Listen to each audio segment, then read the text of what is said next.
এটা আল্লাহ পাকের অসীম দয়া যে আমরা যদি দুনিয়ার প্রত্যেকটা কাজ মুহাম্মদ সাল্লাল্লাহু আলাইহি ওয়াসাল্লামের তরিকা এবং পদ্ধতিতে করি, তাহলে প্রতিটা কাজ ইবাদত এবং নেকির মাধ্যম হিসেবে গণ্য হবে।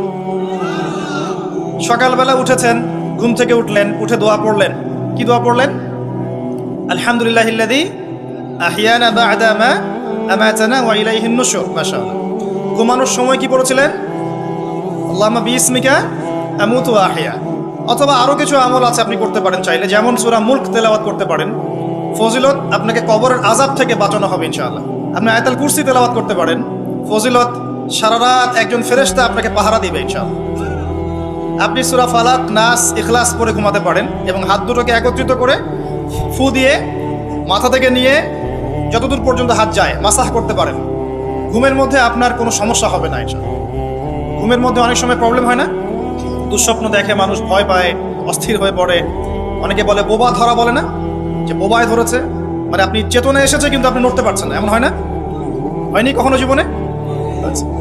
মাসাহ করলে এটা হবে না ইনশাআল্লাহ। তারপরে 33 বার সুবহানাল্লাহ, 33 বার আলহামদুলিল্লাহ, 34 বার আল্লাহু আকবার। এরপর দোয়া পড়লেন, ঘুমিয়ে গেলেন।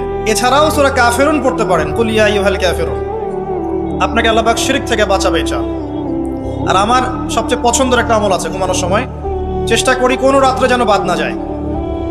আপনারাও চেষ্টা করবেন কোনো রাতে যেন এই আমলটা অন্তত বাদ না যায়। আলী রাদিয়াল্লাহু আনহু বলতেন যে যার সামান্য বিবেক বুদ্ধি আছে তার জন্য শোভা পায় না যে সে এই আমলটা না করেই ঘুমিয়ে যাবে। সেটা কি? সূরা বাকারার শেষের 3টা আয়াত তেলাওয়াত করবে। সূরা বাকারার শেষের 3 আয়াত অথবা 2 আয়াত পড়বেন, একই ফজিলত ইনশাআল্লাহ। কি ফজিলত? সারা রাত নফল নামাজ পড়লে যে নেকিটা পেতেন, আপনি এটা পড়ে ঘুমিয়ে গেলে ইনশাআল্লাহ সেই নেকি পেয়ে যাবেন। যদি আপনার নিয়াত থাকে তাহাজ্জুদের, ইনশাআল্লাহ আপনি পেয়ে যাবেন। এই যে কাজগুলো করে ঘুমালেন, আপনি 3 ঘন্টা বা 6 ঘন্টা ঘুমিয়েছেন, এই যে পুরো সময়টা আপনি ঘুমিয়েছিলেন, এই পুরো সময়টার জন্য আপনার আমলনামায় নেকি লেখা হবে। অথচ ঘুমের দরকার কার ছিল? আমার না আল্লাহর? কার স্বার্থ এখানে? আমার স্বার্থ। ওয়াজআলনা নাওমাকুম সুবাতা, ঘুমকে বানিয়েছি আরামের, বিশ্রামের মাধ্যম। বিশ্রাম আমি নিলাম, রেস্ট আমি নিলাম, আমি ঘুমালাম, আবার নেকিও কে পেল? আমি। কারণ কি? কারণ আমি ঘুমিয়েছি মুহাম্মদ সাল্লাল্লাহু আলাইহি ওয়াসাল্লামের তরিকা এবং সুন্নাহ অনুযায়ী। ডান কাত হয়ে যদি পারেন ওযু করে নিতে পারেন, আরো ভালো হয়। তো এই যে ঘুমালেন, নেকি হয়ে গেল। ঘুম থেকে উঠলেন, দোয়া পড়লেন, নেকি হয়ে গেল। এবার আপনি টয়লেটে যাচ্ছেন, টয়লেটে যাওয়ার সময় বলছেন কি? আল্লাহুম্মা ইন্নী আউযু বিকা মিনাল খুবসি ওয়াল খাবাইস। এই যে টয়লেট করছেন, এই সময়টুকুতে নেকি পাচ্ছেন। বের হচ্ছেন, বলছেন গুফরানাকে। ওযু করছেন, বিসমিল্লাহ বলে শুরু করছেন। ওযু করার পরে বলছেন কি?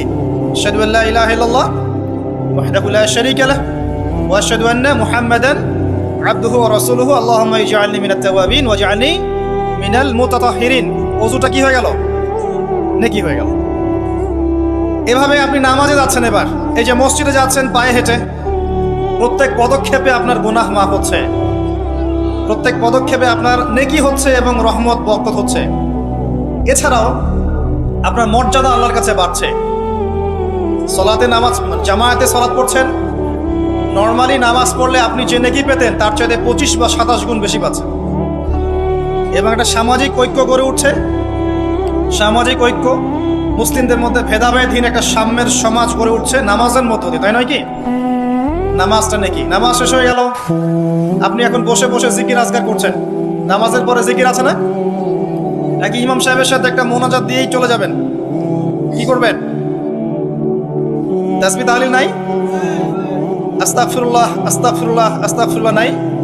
আল্লাহুম্মা আনতাস সালাম ওয়া মিনকাস সালাম তাবারাকা ইয়া যাল জালালি ওয়াল ইকরাম নাই? আল্লাহুম্মা আইনি আলা যিকরিকা ওয়া শুকরিকা ওয়া হুসনি ইবাদাতিক নাই? আয়াতুল কুরসি নাই? ফালাক, নাস, ইখলাস, অনেক তাসবিহ তাহলিল আছে। 33 বার সুবহানাল্লাহ, 33 বার আলহামদুলিল্লাহ, 33 বার আল্লাহু আকবার, কালিমা শাহাদাত আছে না? এবং আপনি দোয়াও করবেন, কারণ ফরজ সালাতের পরে দোয়া কি হয়? কবুল হয়। তো এই যে নামাজটা আপনি পড়লেন, নেকি হয়ে গেল মাশাআল্লাহ। তাসবিহ তাহলিল করছেন, আপনি নেকি পাচ্ছেন, আলহামদুলিল্লাহ। এরপরে আপনি কোথায় যান? হয় পড়াশোনা করতে যান, অথবা আপনি স্কুল কলেজে যাচ্ছেন, অথবা মাদ্রাসায়, অথবা বাসায় পড়াশোনা করেন, অথবা ব্যবসায় যান, চাকরিতে যান, প্রশাসনের কাজে যান, রাষ্ট্রের কাজে চলে যান, এই তো করেন। দিনটা ভেবে শুরু হয় না? এখন যদি পড়াশোনার সেকশনে আপনি যান, স্টুডেন্ট হন আপনি, এবং আপনার পড়াশোনার উদ্দেশ্য যদি হয় যে আমি জ্ঞান অর্জন করব, এই উদ্দেশ্যে এই জ্ঞানকে কাজে লাগিয়ে আমি দিনের খেদমত করব, এই জ্ঞানটাকে কাজে লাগিয়ে কি করব? দিনের উপকার করব, দিনের খেদমত করব, মানুষের উপকার করব, জাতির, দেশের, আপনার উম্মার, জনগণের কল্যাণ করব, ভালো কিছু করব। আপনার এই জ্ঞান অর্জনটা কি হবে জানেন? ইবাদত, এবং এটা বড় ইবাদত। আমলের চেয়ে ইলমের মূল্যটা বেশি। আল ইলমু ক্বাবলা আল কওলি ওয়াল আমাল, কথা কাজের আগে হচ্ছে জ্ঞান। আর যারা মাদ্রাসায় পড়বেন এই উদ্দেশ্যে যে আমি এই জ্ঞান অর্জনের মধ্য দিয়ে উম্মাকে সংস্কার করব, নিজে দিন জানবো, মানুষকে দিন প্রচার করব, এবং দিনের প্রচার প্রসার প্রতিষ্ঠায় আমি আমার জায়গা থেকে ভূমিকা রাখবো। আমি মুহাদ্দিস হব, মুফাসসির হব, আমি ইনশাআল্লাহ বড় আলেম ফকি হব। অহংকার করব না, মানুষকে সঠিক দিনটা জানানোর জন্য, আল্লাহর সন্তুষ্টির জন্য আমি দিন শিখবো। ইবাদত হবে না? এবং তার মর্যাদা এত বেশি হবে, এত বেশি হবে। নবী সাল্লাল্লাহু আলাইহি ওয়াসাল্লাম বলেছেন, সাধারণ মানুষের উপরে নবী সাল্লাল্লাহু আলাইহি ওয়াসাল্লামের যে মর্যাদা, ইবাদত গুজারদের উপর আলেমের সেই মর্যাদা। এবং এই জ্ঞান অর্জন করতে গিয়ে আপনি যখন পা ফেলছেন, বাড়ি থেকে বের হচ্ছেন, আপনার পায়ের নিচে ফেরেশতারা সম্মানের পাখা বিছিয়ে দিবে। এমনকি আসমান জমিনের সমস্ত সৃষ্টি, এই গর্তের মধ্যে যে পিপিলিকা আছে, পিঁপড়া, এবং সমুদ্রের নিচে যত মাছ আছে, সমস্ত প্রাণী ওই আলেমের জন্য ইস্তেগফার করতে থাকে, ক্ষমা প্রার্থনা করতে থাকে। এই ফজিলত অন্য কোথাও পাবেন না। এমনকি যতক্ষণ সে ইলম অর্জনের পথে আছে, সে আল্লাহর রাস্তাতেই আছে, ফি সাবিলিল্লাহ সে কাজ করছে। আপনি যদি জেনারেল লাইনেও পড়াশোনা করেন, কিন্তু আপনি চিন্তা করছেন আমি এই পড়াশোনা দিয়ে দেশের, জাতির, উম্মার, মানবতার কল্যাণে কাজ করব, দিনকে এগিয়ে নিব। একজন মেডিকেল ডক্টর, তিনি দিনের খেদমত করতে পারেন না? একজন ইঞ্জিনিয়ার, তিনি দিনের খেদমত করতে পারবে না? একজন ভালো সৎ পুলিশ অফিসার পারবে না? পারবে না? একজন ভালো সেনাবাহিনীর মেজর জেনারেল পারবে না? একজন সামাজিক নেতা পারবে না? একজন এমপি মন্ত্রী পারবে না? একজন পলিটিশিয়ান উম্মার খেদমত করতে পারবে না? সবাই সবার জায়গা থেকে পারবে। আল্লাহ এমনভাবে দিনটাকে সৃষ্টি করেছে। ইসলাম এত প্রশস্ত একটা দিন যে মানুষ বিভিন্ন জায়গায় থাকবে, সে তার জায়গায় থেকেই দিনের খেদমত করতে পারবে ইনশাআল্লাহ। একজন শিক্ষক পারবে না দিনের খেদমত করতে? একজন ভালো অর্থনীতিবিদ পারবে না? সবাই পারবে। শুধু প্রয়োজন কি জানেন? দিনটা বোঝা, নিজের উপর আমল করা, এবং দিন প্রতিষ্ঠার ফিকির থাকা। একজন ডক্টরের কাছে রোগী আসছে, প্রত্যেকটা রোগী দেখছেন, দেখার সময় খালি বলছেন যে ভাই 5টা ওয়াক্ত নামাজটা ঠিক মতো পড়েন, আপনার শরীর ভালো, রিপোর্ট খুব ভালো আছে, মাঝে মাঝে একটু রোজা রাখেন। ডাক্তারের কথা শুনবে না রোগী? শুনবে না? একজন মানুষ, মনে করেন member, chairman, whoever he is, সে তার এলাকার নেতা, মানুষের মধ্যে জনকল্যাণমূলক কাজ করছে, শীত বস্ত্র বিতরণ করছে, রাস্তাঘাট নির্মাণ করছে, করার সময় মানুষকে বলছে যে এই যে দিলাম, এটা আল্লাহর রিজিক, তোমাদেরকে দিলাম, তোমরা আল্লাহর ইবাদত করো। বলা যাবে না? দিনের খেদমত করা যায় না? শুধুমাত্র দরকার নিয়াত। কি দরকার? নিয়াত, এবং জানা যে আমার কাজের প্রতিদানটা কি। এই যে আমি কাজগুলো করছি, এর প্রতিদান হচ্ছে আল্লাহ পরকালে আমাকে জান্নাত দিবে ইনশাআল্লাহ। দুনিয়াতে আমি কি পাই না পাই সেটার হিসাব পরে, পরকালে আল্লাহ পাক আমাকে জান্নাত দিবে ইনশাআল্লাহ। এভাবে আপনি আপনার জীবনের প্রতিটা কাজকেই ইবাদত বানাতে পারেন। ওয়ামা খালাকতুল জিন্না ওয়াল ইনসা ইল্লা লিয়াবুদুন। নাস্তিকদের কথা জবাব পেয়েছেন? এটা অন্য ধর্মের ক্ষেত্রে প্রযোজ্য, যে শুধু ইবাদত বন্দেগী বা পূজা অর্চনা তারা যেটা করে এটাই ইবাদত বলে গণ্য হয়, কিন্তু ইসলামের মধ্যে প্রতিটা কাজই ইবাদত বলে গণ্য হয়, যদি আপনি প্রতিটা কাজ নবী সাল্লাল্লাহু আলাইহি ওয়াসাল্লামের তরিকা এবং সুন্নত মোতাবেক করতে পারেন। আমার কথা কি বোঝা যাচ্ছে ভাই? আলহামদুলিল্লাহ। এবার ধরেন আপনি বাসায় ফিরে আসলেন, মাঝখানে জোহরের নামাজ পড়েছেন, আসরের নামাজ পড়েছেন জামাতে, জামাত যদি ছুটে যায় বাসায় জামাত করেছেন, বা আপনার অফিসে জামাত করেছেন, ব্যবসা প্রতিষ্ঠানে জামাত করেছেন, অথবা একাই হয়তো পড়তে বাধ্য হয়েছেন, পড়েছেন, নামাজ পড়েছেন। নামাজ পড়ার পরে আপনি সন্ধ্যায় বাসায় ফিরে আসলেন। বাসায় ফিরে আমরা কি করি? পরিবারকে সময় দেই না? ওখানে খাওয়া দাওয়া করি, গল্প গুজব করি, পরিবারকে সময় দিই। এখন অবশ্যই সময় দেওয়ার প্রবণতা কমে যাচ্ছে, সবার হাতে হাতে এখন স্মার্টফোন। একটা বাসায় 10টা জগৎ, আর একটা বাসায় 10টা মেম্বার, 10 জনের 10টা ফোন, 10টা আলাদা আলাদা পৃথিবী একটা বাসার মতো। আগে ওই যে টেলিভিশন ছিল না, এখন তো টেলিভিশন উঠে যাচ্ছে, তাই না? আগে যখন টেলিভিশন ছিল, টেলিভিশন কিন্তু ড্রয়িং রুমের মধ্যে ছিল, মনে আছে? মানে বাসার সব মেম্বার একসাথে বসে টিভি দেখত। এখানে কিন্তু অশ্লীলতার পরিমাণটা একটু কম ছিল। চাইলে যে কোনো চ্যানেল সে দেখতে পারবে না, পারবে না। এখন ঘরে ঘরে স্মার্টফোন, ও যা ইচ্ছা তাই করতে পারে। আমরা হয়তো মনে করছি বাসা থেকে টিভি সরিয়ে দিয়েছি, একটা জিহাদ করেছি মাশাআল্লাহ। ওই টিভি সরিয়ে যে ঘরে ঘরে আবার একটা জেনার মেশিন ঢুকিয়ে দিয়েছি, এটা বুঝতে পারছি না। তো এই যে পরিবারকে সময় দেয়া, এটা কিন্তু ইবাদত। পরিবারের খোঁজ খবর নেয়া, স্ত্রীর সাথে কথোপকথন করা, পরিবারের সমস্যাগুলোকে ডিল করা, একসাথে খেতে বসা, একসাথে এক দস্তরখানায় খেতে বসা, প্রয়োজনে বড় প্লেট নেওয়া, প্লেটের চারপাশে সবাই মিলে খাবে, এটাও সুন্নাহ। এতে করে মহব্বত বাড়বে, খাবারে বারাকা হবে। আমরা কিন্তু এগুলো পালন করি না, সংস্কৃতি নাই আমাদের মধ্যে, চর্চা নাই। বাচ্চা কাচ্চা থেকে সময় দেই না। বাচ্চা কাচ্চাকে পিতা মাতা সময় না দিলে এই বাচ্চা কার কাছে মানুষ হবে? কাজের বুয়ার কাছে মানুষ হবে, তাই না? অথবা ডে কেয়ার সেন্টারে মানুষ হবে। তো এই কার কাছ থেকে ভদ্রতা শিখবে? সে তো তাদের মানসিকতাতেই গড়ে উঠবে। তো বাচ্চা কাচ্চাদেরকে সময় দেয়া, পরিবারের সদস্যদেরকে সময় দেয়া ইবাদত। নবী করিম সাল্লাল্লাহু আলাইহি ওয়াসাল্লাম তার স্ত্রীর কোলে মাথা রেখে শুয়ে থাকতেন, ইবাদত। মাথা রেখে শুয়ে তিনি কোরআন তেলাওয়াত করতেন। আমরা যারা বৈবাহিক জীবনে আছি, কখনো করেছি? মাশাআল্লাহ, কয়বার করেছেন? বেশি করতে যায় না, বেশি করতে গেলে আবার সমস্যা আছে। সবকিছুর একটা কি আছে? লিমিট আছে। বেশি করতে গেলে ব্যক্তিত্ব কমে যাবে, তখন দেখবেন আপনার উপর খবরদারি করছে। ভারসাম্য বজায় রাখতে হবে।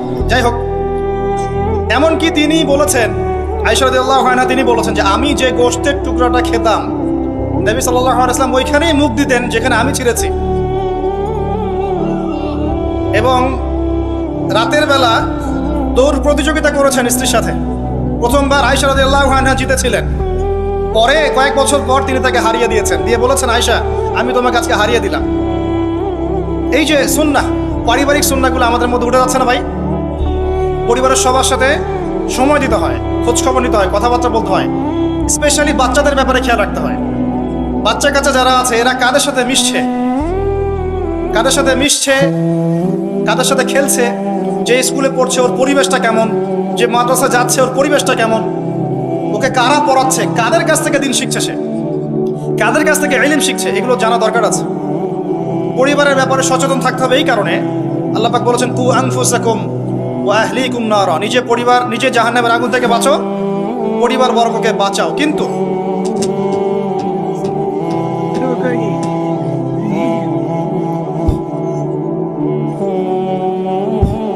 এখানে একটা কথা আছে যে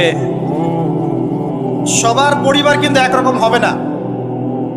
হয়তো স্ত্রী কথা শুনবে না, পিতামাতা কথা শুনবে না, সন্তান সন্ততি কথা শুনবে না। এক্ষেত্রে আপনার জন্য হেদায়েত কোথায় জানেন? ওই নূহ আলাইহিস সালামকে দেখেন, 950 বছর দাওয়াতি কাজ করেছিলেন, তার সন্তান কিন্তু ঈমান নিয়ে আসে নাই, তার স্ত্রী কিন্তু ঈমান নিয়ে আসে নাই। অতএব আপনি ঈমানদার হলেই যে সবাই আপনার কথা মেনে নেবে এমনটাও নয়, কিন্তু দাওয়াত দিতে হবে, চেষ্টা করতে হবে। এরপর যদি না করে, তাদের লাকুম দীনুকুম ওয়ালিয়া দিন, তুমি তোমার হিসাব দিবা, আমি আমার হিসাব দেব। চেষ্টাটা বড় কথা। লূত আলাইহিস সালামের স্ত্রী ঈমান নিয়ে আসে নাই। আবার ফেরাউনের ঘরে দেখবেন ঈমানদার মহিলা পাবেন, আছে না? ফেরাউনের ঘরে ঈমানদার মহিলা থাকতে পারে। আজকে আমরাও দেখি বাংলাদেশের প্রেক্ষাপটে পরিবারের কর্তারা অনেকেই ফেরাউনের মতো আচরণ করেন, কিন্তু স্ত্রীরা মাশাআল্লাহ ঈমানদার। এবং অনেক অনেক দেখা যায় যে এক্সকিউজ আমাদের কাছে আসে যে পরিবারের কর্তা ইসলাম পছন্দ করে না, কিন্তু স্ত্রী পর্দা করতে চায়, মেয়েরা পর্দা করতে চায়, দিন শিখতে চায়, পরিবারের কর্তারা সুযোগ দেয় না। এমন অনেক অবজেকশন কিন্তু আসে আলেমুল আমাদের কাছে। তো মনে রাখবেন, সব সময় যে পরিবার সবার একরকম হবে এমনটা জরুরি নয়। পরিবার নূহের মতো হতে পারে আলাইহিস সালাম, লূত আলাইহিস সালামের মতো হতে পারে, আবার মুহাম্মদ সাল্লাল্লাহু আলাইহি ওয়াসাল্লামের মতোও হতে পারে। আমাদের কাজ হচ্ছে পৌঁছে দেয়া, তা'মুরুনা বিল মা'রুফ ওয়া তানহাউনা আনিল মুনকার, এতটুকু। আপনি আপনার অধীনস্থদের উপরে কঠোর হতে পারবেন, যেমন আপনার স্ত্রী এবং সন্তান সন্ততি। কিন্তু আপনার বাবা নামাজ পড়ে না, যার বয়স 60 বছর, আপনি কি তাকে পিটাতে পারবেন? পারবেন না। কিন্তু আপনার সন্তানের বয়স 12 বা 15, সে নামাজ পড়ে না, আপনি তাকে মারতে পারবেন না? এই হলো অবস্থা। পরিবারকে সময় দিতে হবে তাদের হেদায়েতের জন্য, এটা কিন্তু ইবাদত। এমনকি স্ত্রীর সাথে যে সময়টা আপনি কাটাচ্ছেন, অন্তরঙ্গ সময়, এটার জন্যও আপনি নেকি পাবেন। সাহাবায়ে কেরাম বললেন, ইয়া রাসূলুল্লাহ সাল্লাল্লাহু আলাইহি ওয়াসাল্লাম, এই কাজটা তো আমরা প্রবৃত্তির মানে যে তাড়না, এটা নিবারণ করতে গিয়ে কাজটা করি, এর জন্যও কি নেকি পাবো? নবী সাল্লাল্লাহু আলাইহি ওয়াসাল্লাম বললেন, এই কাজটা তোমরা যদি অন্য কারোর সাথে করতে তোমাদের কি গুনাহ হতো না? সাহাবীরা বললেন, হ্যাঁ গুনাহ হতো। অতএব এই কাজ তুমি যদি স্ত্রীর সাথে করো ইনশাআল্লাহ তুমি নেকি পাবে। সন্তানদেরকে বড় করছি, এই সন্তানদেরকে এই নিয়াতে বড় করতে হবে যে এরা বড় হয়ে আল্লাহর দ্বীনকে এগিয়ে নিবে, আল্লাহর পথে দায়ী হবে, আলেম হবে, মুজাহিদ হবে, মুহাদ্দিস হবে, মুফাসসির হবে, তারা দ্বীনের খেদমত করবে। এই সন্তান আপনার জন্য সাদকায়ে জারিয়ার মাধ্যম হবে ইনশাআল্লাহ। কিছু না হোক সন্তান ভালো মানুষ হবে, তার দ্বারা কেউ ক্ষতিগ্রস্ত হবে না, সে মানবতার কল্যাণে কাজ করবে, আপনি ওই সন্তানের জন্য নেকি পাবেন ইনশাআল্লাহ তাআলা। এই যে আপনার পুরো জীবন শুরু থেকে ঘুম থেকে নিয়ে একেবারে পরিবার, সমাজ, রাষ্ট্র পরিচালনা পর্যন্ত প্রত্যেকটা কাজ যদি কোরআন এবং সুন্নাহর অনুকূলে হয় এবং নবী সাল্লাল্লাহু আলাইহি ওয়াসাল্লামের সুন্নাহ পদ্ধতিতে হয়, পুরো জীবনটাই আপনি নেকি পাচ্ছেন আলহামদুলিল্লাহ। এটাই সেই আয়াত, ওয়া মা খালাকতুল জিন্না ওয়াল ইনসা ইল্লা লিয়াবুদুন, আমি মানুষ এবং জিনকে সৃষ্টি করেছি শুধুমাত্র আমার ইবাদত করার জন্য। এবার আসেন, আল্লাহ পাক যখন আমাদেরকে সৃষ্টি করেননি তখন কি ছিল? কারা ছিল পৃথিবীতে? সর্বপ্রথমে কারা ছিল পৃথিবীতে? আমরাই প্রথম প্রজাতি নই। আমরা তো এখন মনে করি যে পৃথিবীটা আমাদের, তাই না? আমরা এলিয়েন খুঁজে বেড়াই অন্য গ্রহে প্রাণী আছে কিনা, অথচ বোকা মানুষরা নিজেই জানে না যে এই পৃথিবীর আমরাই বাসিন্দা ছিলাম না, আমাদেরকে জান্নাত থেকে এই পৃথিবীতে পাঠানো হয়েছে। এই পৃথিবীতে আমরা ছিলাম না, এই পৃথিবীতে অন্য প্রজাতি ছিল, অন্য মাখলুক ছিল। আল্লাহু আ'লাম বিসওয়াব, তারা কারা ছিল? প্রথমে আল্লাহ একা ছিলেন, কেউ ছিল? হুয়াল আউয়াল, তিনি প্রথম, এবং সবশেষে আল্লাহ পাক একা থাকবেন, কেউ থাকবে? কুল্লু মান আলাইহা ফান, আছে না আয়াত? প্রথমে আল্লাহ একা ছিলেন, শেষেও আল্লাহ একা থাকবেন। হুয়াল আউয়াল ওয়াল আখির ওয়াজ যাহির ওয়াল বাতিন ওয়া হুয়া বিকুল্লি শাইইন আলিম। আল্লাহ একা ছিলেন, এরপরে আল্লাহ পাক সৃষ্টি করেছেন আরশ। আরশ মানে আল্লাহ পাক বিশাল সৃষ্টির মধ্যে সবচেয়ে বড় সৃষ্টি হচ্ছে আরশে আজিম। এই আরশে আজিমের নিচে আল্লাহ পাক ছায়া দিবেন কিয়ামতের মাঠে। কয় শ্রেণীর ব্যক্তিকে? 7 শ্রেণী না 6 শ্রেণী? কয় শ্রেণী? হ্যাঁ, 7 শ্রেণী। তার মধ্যে 1 শ্রেণী হচ্ছে তারা যারা তাদের যৌবনকালটাকে আল্লাহর পথে বিলিয়ে দিয়েছে। এই একটা হাদিসই যথেষ্ট যুবক ভাইদের জন্য, যুবতীদের জন্য, যারা তাদের যৌবনকালটাকে আল্লাহর পথে বিলিয়ে দিয়েছে, এদেরকে আল্লাহ পাক তার আরশের ছায়ায় ছায়া দিবেন। ওই দিন ওই ছায়া ছাড়া কোনো ছায়া থাকবে? আল্লাহ পাক আরশ সৃষ্টি করেছেন, আরশটা ছিল পানির উপরে। কার উপরে? কানা আরশুহু আলাল মা, তার আরশটা ছিল পানির উপরে।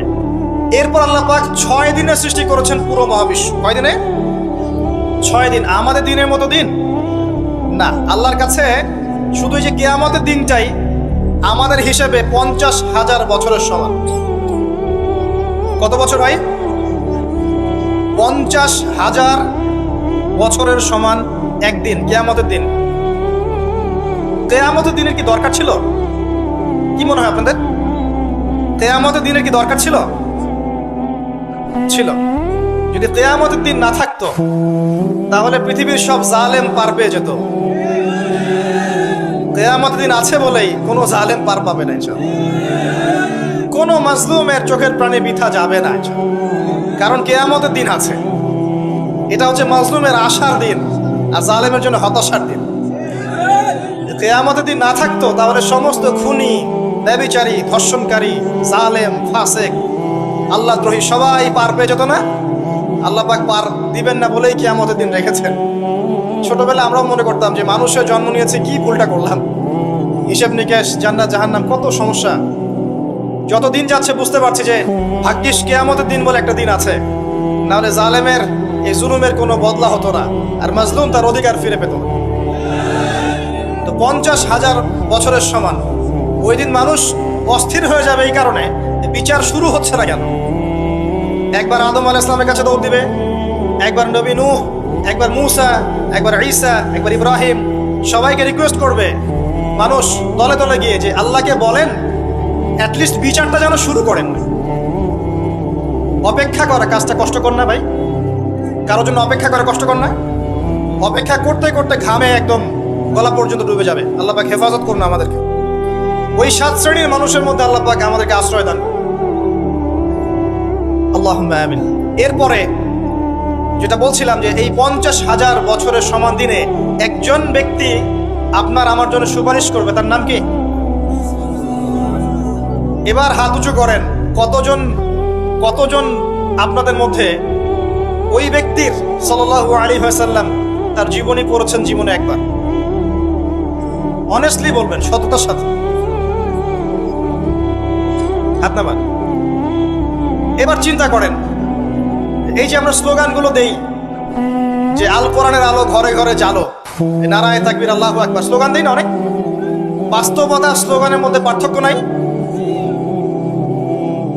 যখন আপনি দেখবেন প্রতিটা যুবক বা প্রত্যেক ব্যক্তি আমাদের সমাজের মধ্যে নবী সাল্লাল্লাহু আলাইহি ওয়াসাল্লামের জীবনী সম্পর্কে ভালো ধারণা রাখে, কুরআনুল কারীম মাশাআল্লাহ তেলাওয়াত করতে জানে, কোরআনের অর্থ বোঝার চেষ্টা করে, মাশাআল্লাহ হকপন্থী আলেম ওলামাদের কাছে যায়, আত্মশুদ্ধি অর্জন করে, হালাল খায়, পারিবারিক আদর্শ সুন্দর করে গড়ে তোলার চেষ্টা করে, ন্যায়ের পথে তাকে অন্যায় করে না, তখন অটোমেটিকলি কোরআনের আলো ঘরে ঘরে জ্বলবে না? তাহলে মূল কাজটা কি আইওয়াশ এবং শোডাউন করা, না মূল কাজ করা? মূল কাজটা কি? আমরা কিন্তু মূল কাজটা করতে চাচ্ছি না, বা মূল কাজটাকে আমরা ততটা গুরুত্ব দিচ্ছি না যতটা যৌগিক বিষয়গুলোকে গুরুত্ব দিচ্ছি। আর এই কারণে দীর্ঘদিন থেকে দেখছি যে উম্মার অবস্থা মোটামুটি অপরিবর্তনীয় আছে, বরং দিন দিন ডে বাই ডে আস্তে আস্তে অধঃপতন হচ্ছে। আপনি হয়তো প্রশ্ন করতে পারেন, আমার দিকে আঙ্গুল তাক করে, কে বললো আপনাকে অধঃপতন হচ্ছে? আমরা তো দেখছি উন্নতি, অগ্রগতি। আমি বিনয়ের সাথে বলবো আর 10টা থেকে 20টা বছর অপেক্ষা করেন। 5 বছর আগে বিনয়ের সাথে বলেছিলাম যে 10 বছর অপেক্ষা করেন, কাগজের টাকা বলে কিছু থাকবে না। আস্তে আস্তে সোসাইটি ওইদিকে যাবে, এবং এগুলো কোনোটাই অ্যাক্সিডেন্টলি অটোমেটিকলি হচ্ছে না, এর পিছনে একটা মাস্টার মাইন্ড কাজ করছে। পুরো বিশ্বের পিছনে একটা মাস্টার মাইন্ড কাজ করছে। একটা সভ্যতা চাচ্ছে সারা বিশ্বের মানুষ ওর দাস হয়ে থাক, এবং তাদের এক একটা এজেন্ডা আস্তে আস্তে বাস্তবায়িত হচ্ছে। এবং মাশাআল্লাহ আমরাও হালুয়া রুটি এবং সেমাই খাচ্ছি, মাশাআল্লাহ আমরাও খাচ্ছি খোরমা, জিলাপি, হালুয়া রুটি, সেমাই, এগুলো আমরাও খেয়ে যাচ্ছি মাশাআল্লাহ। আল্লাহ পাক আমাদের হৃদয়ের চোখগুলো যেন খুলে দেন, আল্লাহুম্মা আমিন। ক্যাশলেস সোসাইটি চাই তারা, ক্যাশলেস সোসাইটি, মানে সোসাইটির মধ্যে কোনো ক্যাশ থাকবে না, ডিজিট থাকবে, খালি ডিজিট। খালি কলা কিনবেন, আপনি 40 ডিজিট পাস করে দিবেন, কলাওয়ালা 40 ডিজিট পেল, ওর দরকার এখন ধরেন মাছ, ও 40 ডিজিটের মাছ কিনবে।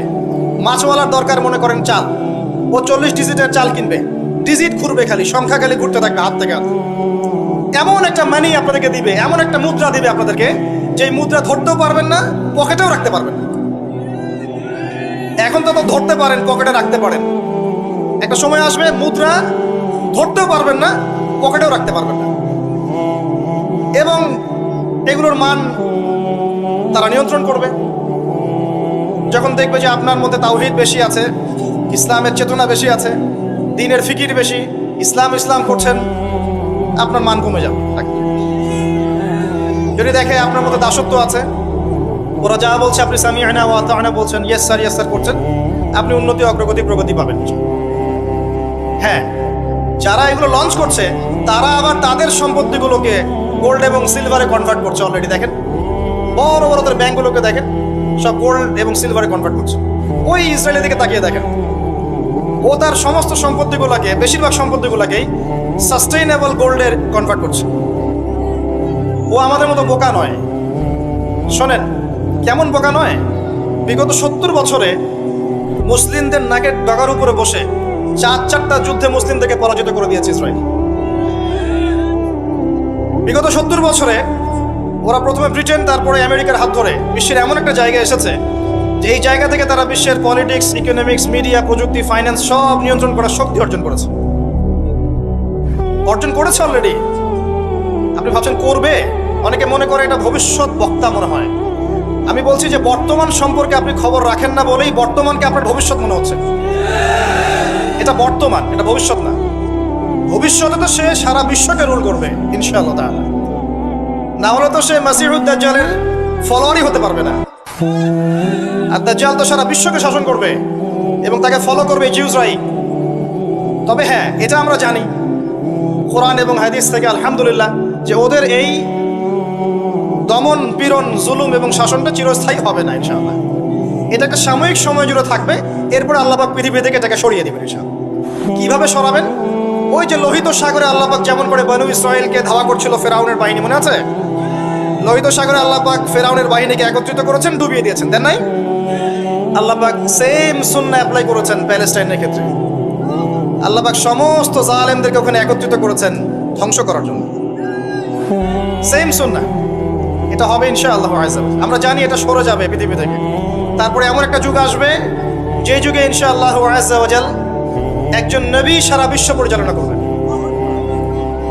একজন নবী, তার নামে ঈসা ইবনে মারইয়াম, এবং তার অনেক আগেই আমাদের ইমাম আল মাহদি তিনি ইন্তেকাল করবেন। মনে রাখবেন, শেষ জামানার সবচেয়ে ভাইটাল চরিত্র ইমাম মাহদি নয়, শেষ জামানার সবচেয়ে ভাইটাল চরিত্র হচ্ছে ঈসা ইবনে মারইয়াম। ঈসা ইবনে মারইয়াম সবচেয়ে ভাইটাল চরিত্র, কারণ তিনি জেরুজালেম থেকে সারা ওয়ার্ল্ডে ইসলামী খেলাফা কায়েম, এবং 40 বছর, এই 40 সংখ্যা এক্স্যাক্টলি 40 না আরো বেশি আল্লাহ ভালো জানেন, পৃথিবী জুড়ে ইসলামের অনুশাসন বজায় থাকবে ইনশাআল্লাহ।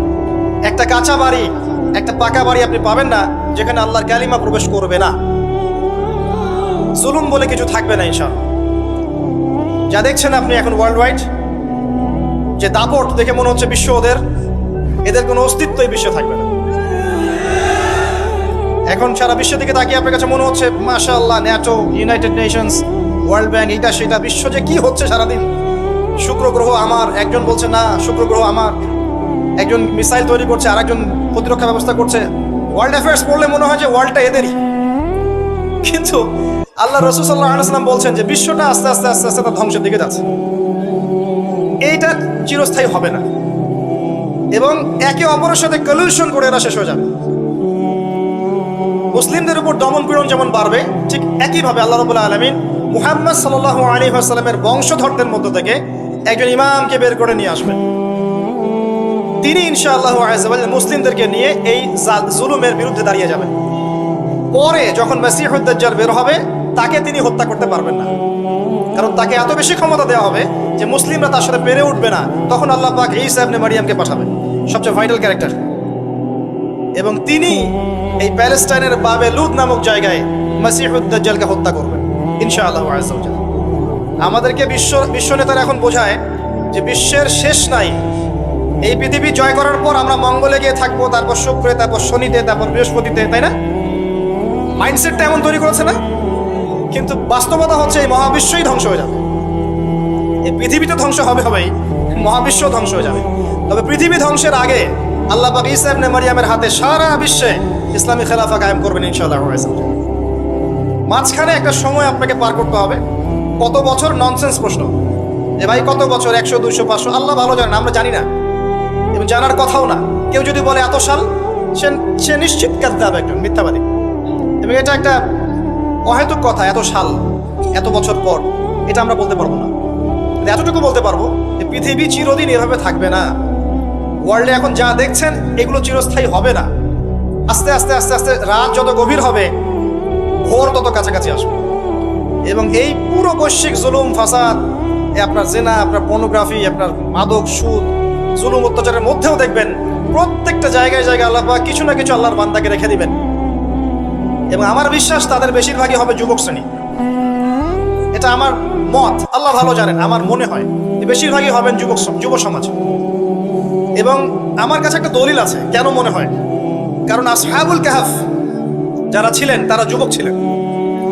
প্রত্যেক যুগে যুগে আসহাবুল কাহফ থাকবেন ইনশাআল্লাহ তাআলা। তাদের হাতেই আল্লাহ পাক ইনশাআল্লাহ তাআলা এই দিনটাকে আমানত হিসেবে রাখবেন।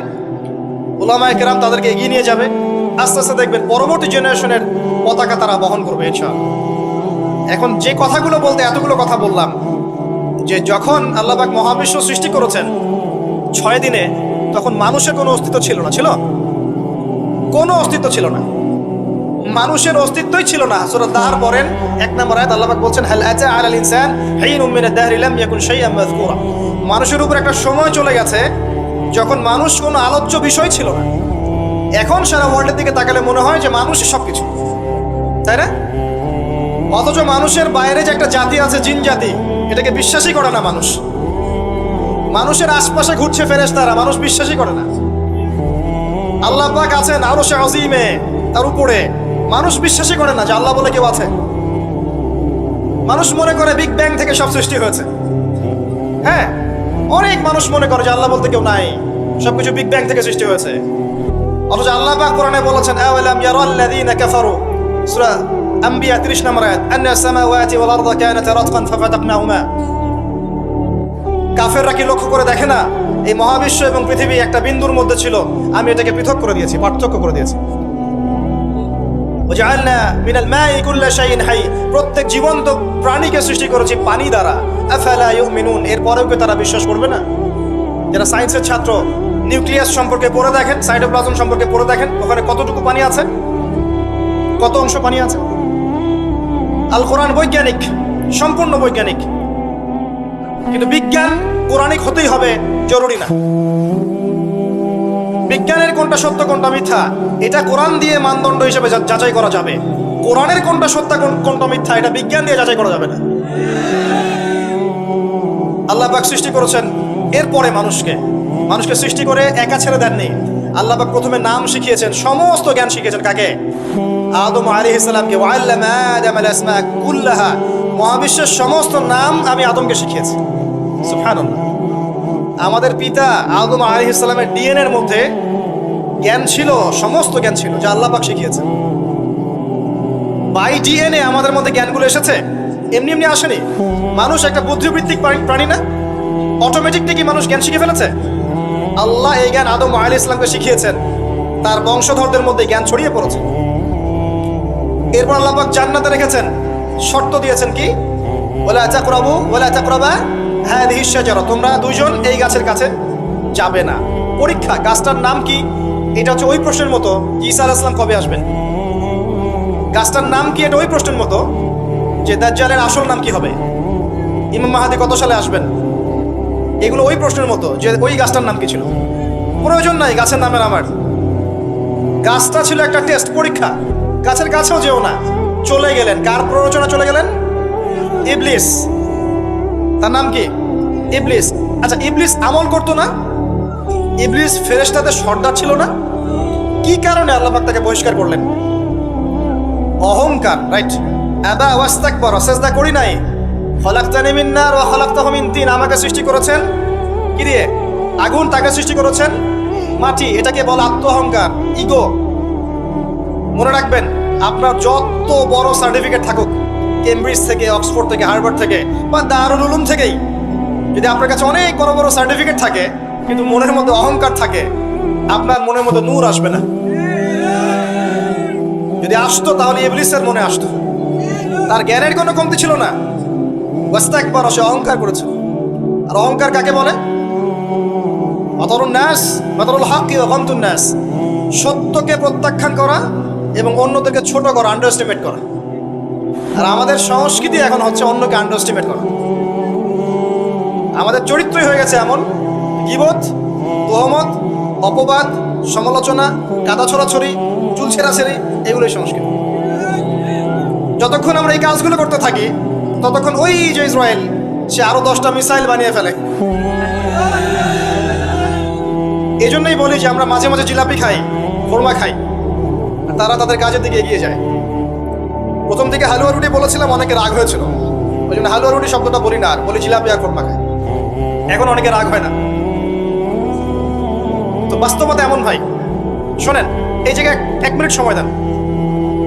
একটা সময় ছিল, এই জায়গাটা খুব ভালো করে শোনেন। একটা সময় ছিল, আবু বকর সিদ্দিক রাদিয়াল্লাহু আনহুর যুগ, ওমর ইবনুল খাত্তাব, উসমান বিন আফফান, আলী ইবনে আবি তালেব, উমাইয়া খেলাফত, আব্বাসীয় খেলাফত, ফাতেমি, মামলুক, কর্ডোভা, উসমানীয়, এই যে খেলাফত ছিল।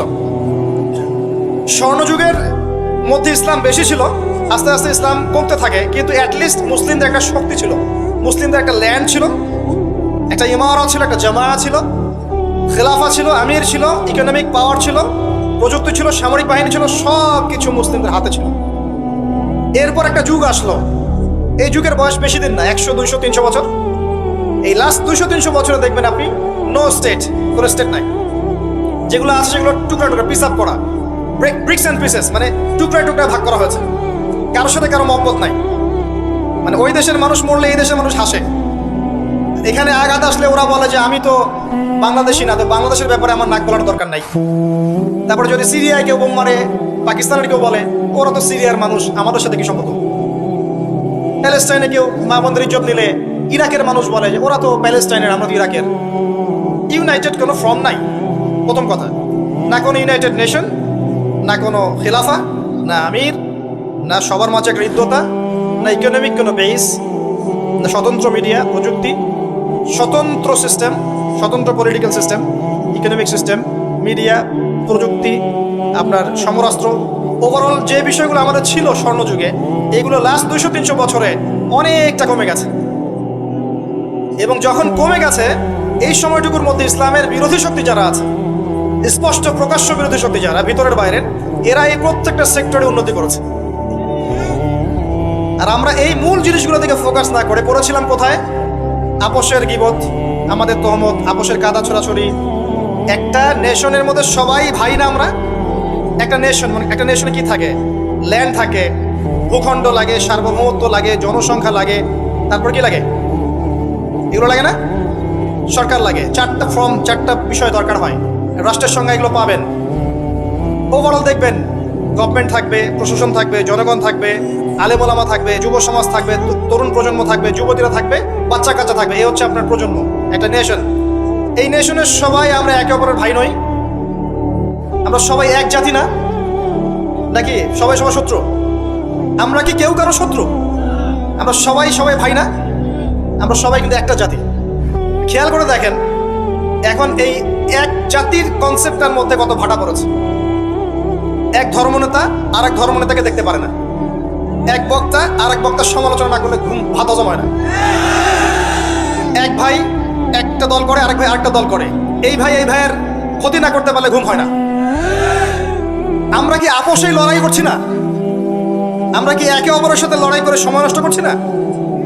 পক্ষান্তরে আমাদের স্পষ্ট যারা শত্রু দেখেন ওয়ার্ল্ড ওয়াইড, তারা কি একত্রিত হয়ে আমাদের বিরুদ্ধে নাই? এই সহজ বাংলা কথাটা আমাদের বুঝে কেন আসে না যে আমরা সবাই এক, আমরা সবাই মুসলিম, এটাই আমাদের মৌলিক পরিচয়। আমরা সবাই মুসলিম, এটা আমাদের মৌলিক পরিচয়।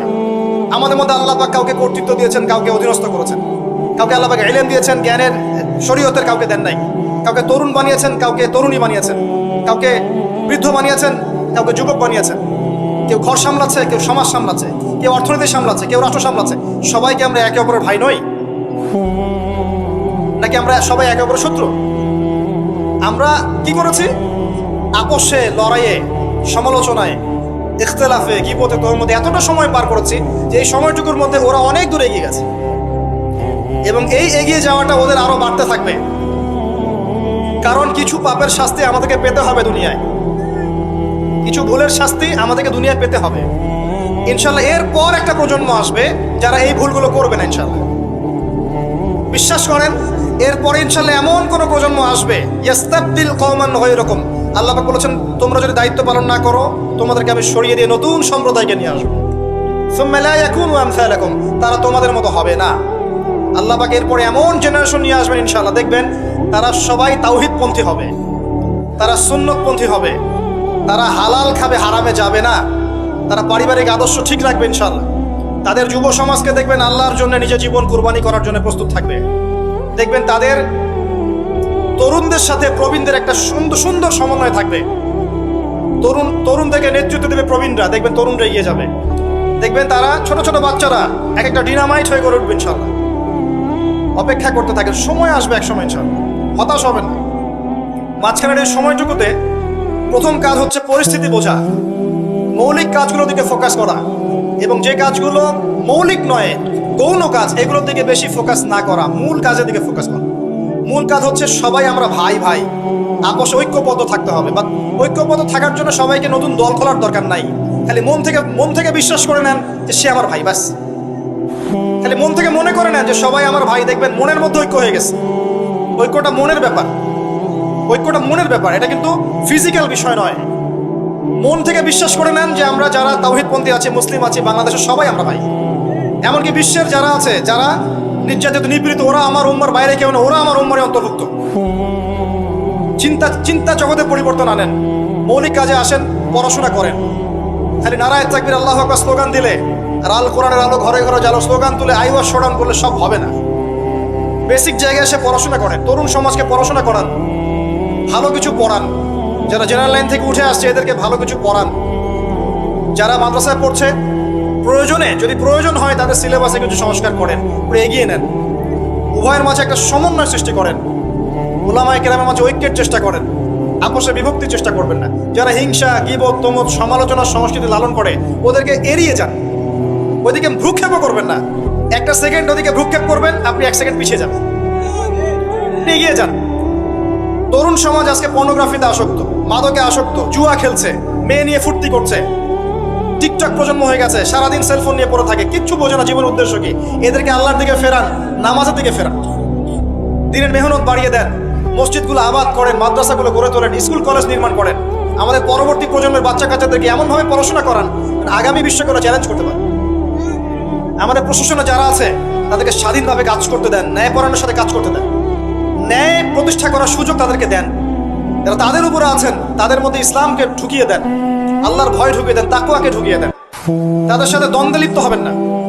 একটা রাষ্ট্রের মধ্যে অরাজকতা সৃষ্টি করে রাষ্ট্রের কোনো কল্যাণ হয় না, বরং রাষ্ট্রের ক্ষতি হয়। এমন কিছু করতে যাবেন না যাতে করে একটা রাষ্ট্রের জনগণ সরকারের বিরুদ্ধে বিদ্রোহ করা শুরু করছে, এমন কিছু করতে যাবেন না। করতে গেলে উপকারের চেয়ে ক্ষতি বেশি হয়ে যাবে। বরং সৎ কাজের আদেশ, অসৎ কাজের নিষেধের মধ্য দিয়ে কাছে ডেকে ভালোটা বোঝান, এতটুকু দায়িত্ব আপনার। ফাযাক্কির ইন নাফআতিদ যিকরা ফাযাক্কির লাস্তা আলাইহিম বিমুসাইতির। আল্লাহ যদি তৌফিক দেন, আল্লাহ যদি কবুল করেন, দেখবেন এই মানুষগুলোর মধ্য থেকে উমর রাদিয়াল্লাহু আনহুর মতো মানুষ বের হয়ে যাবে ইনশাআল্লাহ। মনে রাখবেন, উমর ইবনুল খাত্তাব রাদিয়াল্লাহু আনহু অস্ত্র হাতে নিয়ে নবীকে হত্যা করার জন্য বের হয়েছিলেন। আল্লাহ পাক সেই মানুষকে কবুল করে ইসলামের দ্বিতীয় খলিফা বানিয়েছেন, সুবহানাল্লাহ। তো সবার প্রতি সুধারণা রেখে দিনের দাওয়াত সব মহলে পৌঁছে দেওয়ার চেষ্টা করেন। আল্লাহ যদি কবুল করেন, ইসলামকে যদি সঠিকভাবে প্রেজেন্ট করতে পারেন, তারা যদি বুঝতে পারে, দেখবেন তাদের দ্বারা এমন খেদমত সম্ভব যা আমার দ্বারা সম্ভব না। এটাই আমাদের দায়িত্ব, এতটুকুই। আল্লাহ পাক আমাদেরকে কথাগুলো বোঝার তৌফিক দান করুন, আমিন। আল্লাহ পাক বর্তমান বিশ্বের প্রেক্ষাপটটা বোঝার তৌফিক দান করুন। আমাদের উম্মার মধ্যে আল্লাহ পাক ঐক্য দান করুন, আমাদের মধ্যে আল্লাহ হৃদ্যতা, ভালোবাসা দান করুন। আমরা যে একে অপরের ভাই, এই কনসেপ্টটা বোঝার তৌফিক দান করুন। আল্লাহ পাক অন্যায় এবং জুলুমকারীদের বিরুদ্ধে আমাদেরকে দাঁড়ানোর তৌফিক দান করুন। আল্লাহ পাক যুব সমাজকে খাস করে আমি দোয়া করছি, যুব সমাজকে আল্লাহ পাক যেন হেদায়েত দিয়ে ইসলামের পথে নিয়ে আসেন। যারা আজকে আল্লাহ ভোলা, রাসূলকে ভোলা, আল্লাহ যেন এই বান্দাদেরকে খাস করে দয়া করে আল্লাহ এবং তার রাসূলের দিকে আসার তৌফিক দান করেন। 5 ওয়াক্ত নামাজ জামাতে পড়ার তৌফিক দান করেন। আল্লাহ পাক আমাদের বিত্তশালীদেরকে দিনের জন্য অর্থ ব্যয়ের দিকে এগিয়ে আসার তৌফিক দান করেন। আমার নিচে শেষ হয়নি, আমাদের ঊর্ধ্বতন কর্তৃপক্ষ থেকে শুরু করে চট্টপটম যারা আছি সবাইকে যার যার জায়গা থেকে দিনের খেদমত করার তৌফিক আল্লাহ পাক দান করেন। ইসলাম যে একটা সাম্যের ধর্ম, মানবতার ধর্ম এবং